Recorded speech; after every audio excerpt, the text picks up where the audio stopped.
Y hay que empezar a construir algo diferente en el Perú, que venga de abajo, que venga de los propios ciudadanos, donde los intereses y los problemas de los ciudadanos sean los que estén puestos sobre la mesa, y no los intereses de los lobbies, de los que siempre han manejado y gobernado este país.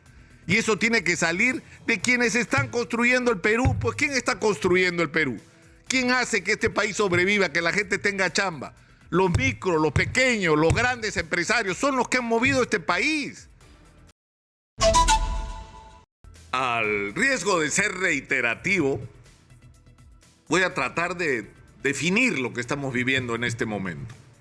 Exitosa. Tenemos un Congreso que ya estaba batiendo pues todos los récords imaginables de impopularidad, ya más abajo no pueden caer, y cuando ya uno lo ve así cayendo, nos enteramos de otra novedad del Congreso de la República. Es decir, los señores congresistas están planeando hacerse un centro de salud VIP. No, pobrecitos los señores congresistas, o sea, para no tener que desplazarse, quieren tener en el Congreso de la República un centro de salud para que los atienda directa y privilegiadamente. En un país donde la salud pública simplemente se derrumba y donde los peruanos promedio no tienen ningún derecho a acceso a una salud digna y donde tienen que atenderse en las peores condiciones, no solamente de las peores condiciones, no solamente de infraestructura, sino en centros de salud y en hospitales donde no hay médicos suficientes, donde no hay medicamentos, donde no hay reactivos. Entonces, ya uno que, o sea, ya después de eso, ¿qué pues? Tienen que irse estos señores y señoras, porque están absoluta y totalmente desconectados del Perú. O sea, ellos siguen pensando como si representaran a alguien y se olvidan de que llegaron donde llegaron porque se colgaron del saco de la falda de algún candidato presidencial y muchos de ellos pagaron por estar ahí, porque su lugar en las listas tuvo un precio y porque no representan a nadie, o en todo caso, siendo gentiles con ellos y ellas, a muy poca gente, pero a los peruanos, a la inmensa mayoría de los peruanos no lo respetan más. Ese es el Congreso que tenemos, que además tiene una agenda exitosa que no tiene nada que ver con el país. Quieren cambiar a las autoridades electorales porque quieren unas a su gusto, unas que hagan las cosas como ellos quisieran. Han producido cambios, como señalaba Manuel Rosas esta mañana en el Tribunal Constitucional, para tener un Tribunal Constitucional que resuelva en función de los intereses a los que ellos mismos están asociados. Y que toman decisiones en contra del gran interés del país. Y que quieren cambiar la Constitución en las cuatro paredes del Congreso de la República y de espaldas a los sentimientos y las necesidades de la inmensa mayoría de peruanos. Pero en el otro lado tenemos a la señora Dina Boluarte, que padece de un problema de memoria grave. ¿No se acuerda que ella fue la que metió a Shimabukuro en el gobierno, el del español, el del gabinete? No se acuerda la señora. No se acuerda ni que lo conoció. El problema es que hay chats, videos, hay fotografías, hay material abundante, comunicaciones que le deberían servir para refrescarse un poquito la memoria. Se olvida la señora que hasta horas antes del golpe de Castillo era parte del gobierno. Era de su gabinete y lo fue desde el comienzo. Y se olvida la señora que ella fue parte de la campaña que recibió dinero además por su papel en Perú Libre, partido del que ella era militante por años, partido por el que ella fue candidata a la alcaldía en un distrito de Lima. Se olvidó la señora de eso. Pero que además ella recaudaba los fondos para pagarle la reparación al delincuente de Vladimir Cerrón. Y no se tendría que ofender el señor Vladimir Cerrón que le diga delincuente, no lo digo yo, lo dijo la justicia. Está sentenciado. Está sentenciado. O sea, lo han sentenciado porque la justicia considera que ha cometido delito. Entonces, el señor es un delincuente. Bueno, la señora juntaba fondos para pagarle la reparación civil que este delincuente debía pagar de su bolsillo. Exitosa. Y que terminaron pagando los afiliados a Perú Libre y los trabajadores del municipio de Huancayo y del gobierno regional de Junín que controlaba Perú Libre. De eso también se olvidó. Y mientras tanto, mientras la señora tiene problemas de memoria y el Congreso de la República. Y además hay que anotar algo, ¿eh? Este gobierno, que está conchavado así con la mayoría del Congreso, toma decisiones como esta. Va a venir una protesta, pero manipulada, por supuesto, con gente que pretende manipularla para ser más preciso, ¿no?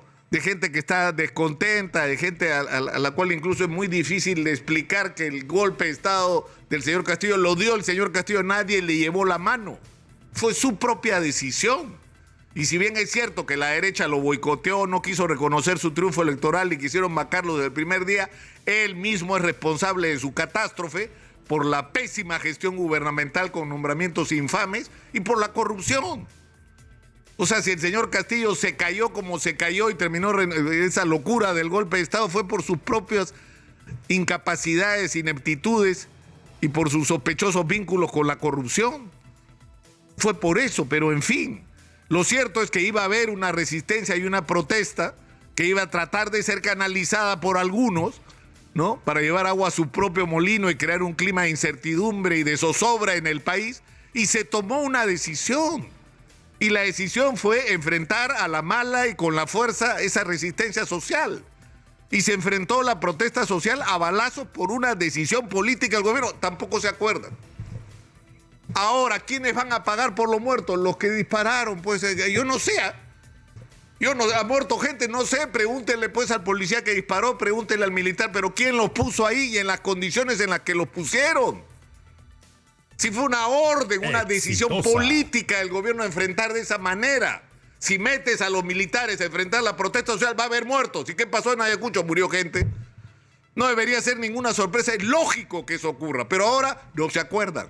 Ahora no son responsables. Ahora los que se van a joder son los policías y los militares. Otra vez, como ha ocurrido durante décadas en la historia de este país.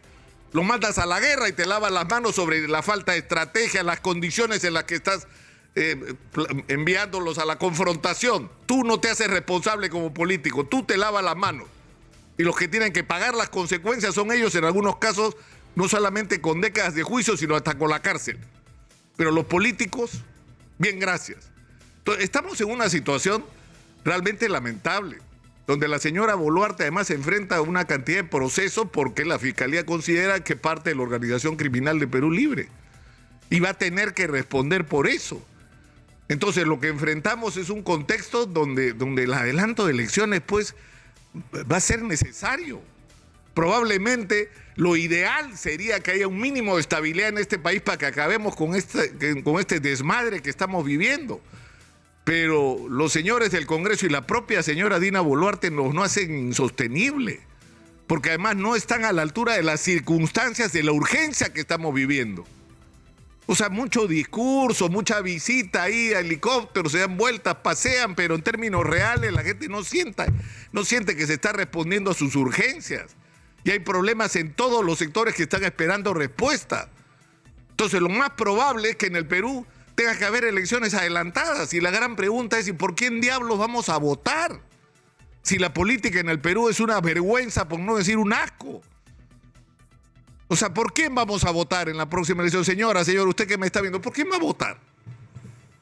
O sea, ¿a quién cree usted que le puede depositar su confianza? ¿Ah? Su fe, sus esperanzas de que este país sea distinto. No hay, pues. No hay. Entonces, ¿eso qué significa? ¿Nos vamos a llorar a la playa o nos comprometemos todos en que esto cambie? Y hay que empezar a construir algo diferente en el Perú, que venga de abajo, que venga de los propios ciudadanos, donde los intereses y los problemas de los ciudadanos sean los que estén puestos sobre la mesa y no los intereses de los lobbies, de los que siempre han manejado y gobernado este país. Y eso tiene que salir de quienes están construyendo el Perú. Pues, ¿quién está construyendo el Perú? ¿Quién hace que este país sobreviva, que la gente tenga chamba? Los micros, los pequeños, los grandes empresarios son los que han movido este país. La empresa es la que ha movido este país, la que lo ha activado, lo que lo ha hecho crecer en todos los niveles y en todos los sectores, con muchos defectos que hay que corregir, por supuesto que sí. Pero la gente tiene que empoderarse. En este país no se ha escuchado, por ejemplo, y tampoco a la gente que sabe lo que hay que hacer. Yo lo decía, y lo hemos discutido mucho a lo largo de las últimas semanas, nos vamos a preguntar a Londres qué vamos a hacer para reconstruir el norte del país, en vez de ir a preguntarle a los colegios profesionales y a las universidades, que es donde están las respuestas.